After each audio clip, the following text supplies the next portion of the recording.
Shalom saudara-saudara, salam damai sejahtera. Kita patut mengucap syukur kepada Tuhan karena Dia Tuhan masih memelihara kita sampai saat ini. Renungan kita pada hari ini berbicara mengenai miskin tapi kaya.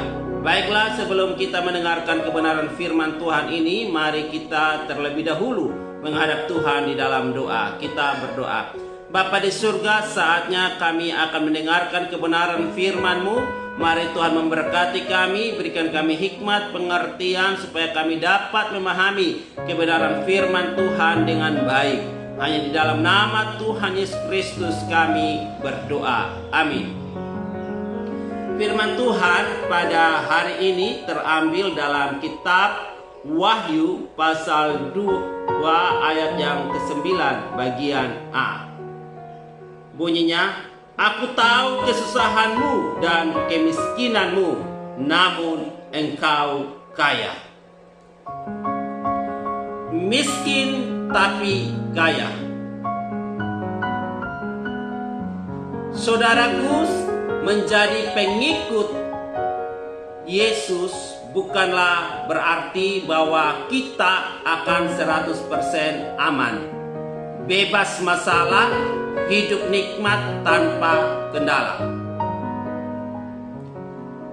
Lihatlah betapa seringnya iman saudara dan saya diuji. Kita harus menyangkal diri dan memikul salib setiap hari. Dan ini bukan pekerjaan yang mudah atau gampang.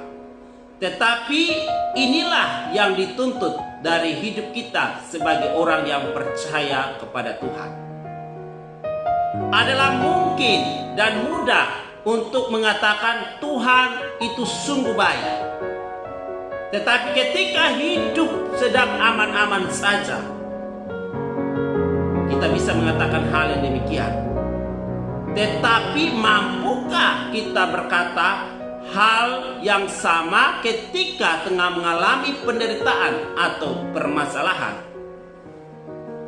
Ketika kita dibenci dunia, ketika kita difitnah dan mendapat perlakuan yang tidak adil dan sebagainya, mampukah kita tetap setia dan taat meski badai sedang berkecamuk dalam hidup kita?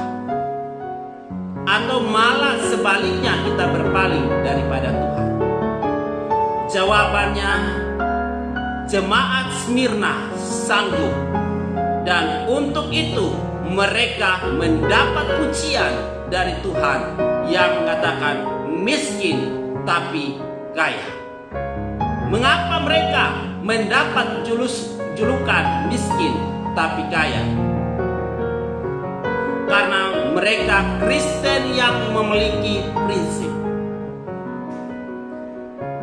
Ketika mereka diminta untuk menyembah kaisar sebagai bentuk penghormatan rakyat Smyrna pada Roma, sebagai seorang Kristen mereka menolak.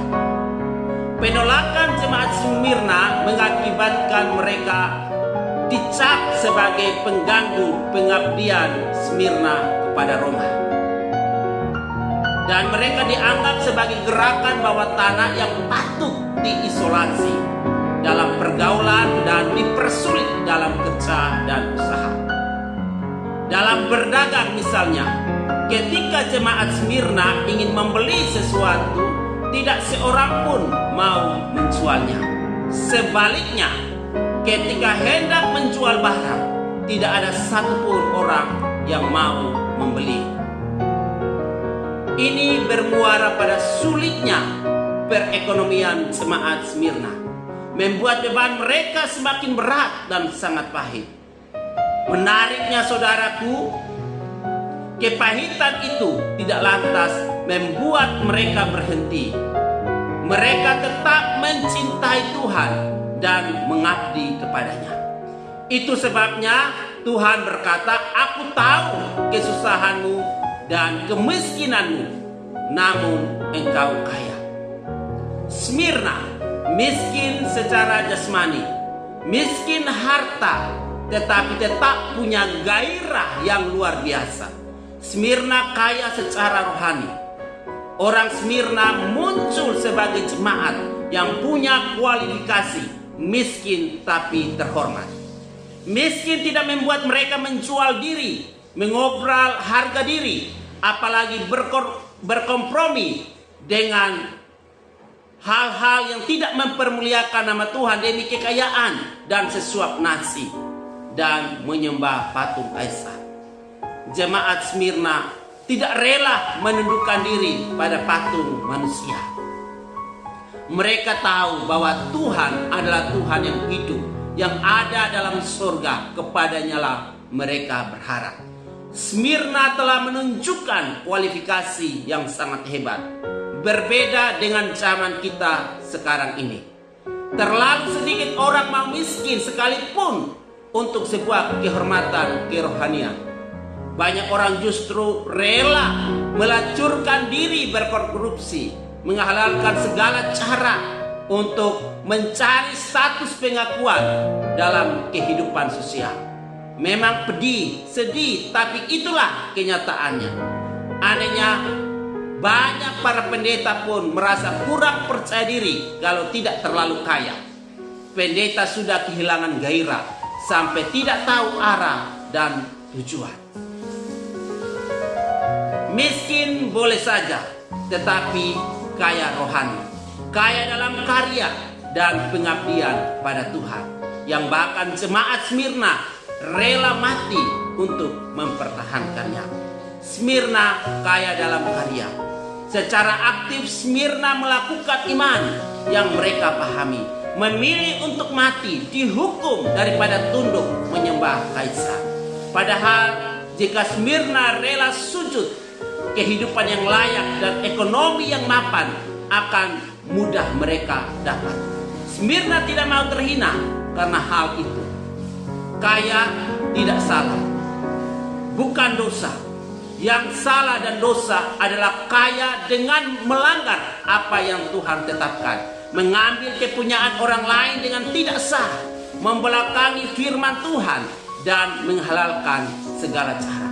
Karena itu kepada orang yang secara ekonomi jatuh dan miskin, asal jangan Anda miskin karena kemalasan dan kebodohan yang tidak pernah disesali. Sudah malas, bodoh, malah dinikmati. Tetapi jika Anda miskin karena kejujuran, karena kebenaran, tetapi merasa seperti sulit berkembang, tertimpa, tertindih dalam pergaulan dan persoalan kehidupan, sepertinya pintu-pintu rezeki tertutup, kesempatan hilang, saya mengatakan jangan takut. Berkarya terus. Anda bukan yang pertama orang Smyrna sampai mati karena itu. Smyrna, sebuah jemaat dengan keyakinan yang begitu solid, kuat dan hebat, pantas untuk dikenang dalam sepanjang sejarah gereja. Orang Smyrna memang miskin tapi terhormat. Saya mengatakan miskin bukan aib selama bukan karena malas. Miskin jangan membuat Anda terhina. Yang hina adalah penipuan dan ketidakjujuran. Sekalipun Anda kaya dan mendapat kedudukan sosial politik karenanya. Miskin, tetapi jangan sampai miskin rasa, hingga tidak mampu merasai apa yang dirasa orang di sekitar kita, apalagi yang dirasakan Tuhan dalam batinnya dan yang diinginkannya dari kita. Miskin jangan sampai mati rasa, hingga tidak lagi punya rasa malu, membuat orang menjadi terlena dalam kesesatan dan kekacauan yang tak terhenti. Berbahagia kalau Anda kaya, tapi awas, kaya bukan apa-apa kalau tidak kaya rohani, kalau tidak kaya karya, dan tidak kaya dalam pengalaman dan pengabdian kepada Tuhan. Dunia sekarang kaya dalam harta, tapi miskin dalam karya. Bangsa kita ini terpuruk, miskin harta, miskin masa depan, miskin pula kejujuran dan kebenaran. Semua diputarbalikkan hanya untuk memperjuangkan aji mumpung masih menjabat. Semua orang berambisi mencipta sensasi, menjamin hari-hari di sini dan nanti dengan menipu, mengakal-akali dan tidak jujur. Orang tidak malu untuk itu. Orang justru malu ketika berbicara keadilan, dan kebenaran. Banyak orang yang tidak malu menyuarakan suara kebenaran, suara ketidakjujuran, atau suara kemunafikan. Kita boleh miskin, tetapi jangan hina diri. Apa gunanya kita memperoleh seluruh dunia, tetapi membinasakan atau merugikan diri kita sendiri? Hal yang kedua, saudaraku, mengapa mereka mendapat julukan miskin tapi kaya? Karena mereka Kristen yang memiliki kesetiaan dalam Tuhan. Mereka berada dalam situasi yang sangat sulit karena kehilangan akses ekonomi, tetapi mereka tetap setia kepada Tuhan. Kasih mereka tidak sedikit pun berubah. Secara materi mereka melarat, namun kaya dalam iman. Sesungguhnya Tuhan tidak pernah menghendaki umatnya hidup di dalam kemiskinan, karena rancangannya adalah kehidupan yang berkelimpahan. Namun jika Tuhan izinkan penderitaan itu terjadi, berarti ada maksud dan rencana Tuhan yang indah di balik semuanya itu. Sekalipun bila kematian menjadi harga yang harus dibayar. Sejarah membuktikan kesetiaan jemaat Smyrna dalam mengikuti Tuhan Yesus. Kisah kesetiaan dari jemaat Smyrna yang patut menjadi teladan adalah kisah Polikarpus, uskup Smyrna. Sejarah gereja, saudaraku, mencatat bahwa Polikarpus dihukum pemerintah setempat dengan dibakar pada sebuah tonggak pada tahun 1555 Masehi, yaitu ketika dia menolak berkata bahwa Kaisar adalah Tuhan. Dia dibawa ke stadium. Prokonsul mendesak dia. Katanya, bersumpahlah maka aku akan membebaskan engkau, sangkalah Kristus. Tetapi Polikarpus menjawab, 86 tahun aku melayani dia, dan dia tidak pernah menyakiti hatiku sekalipun. Bagaimana mungkin aku dapat menghujat raja dan juru selamatku?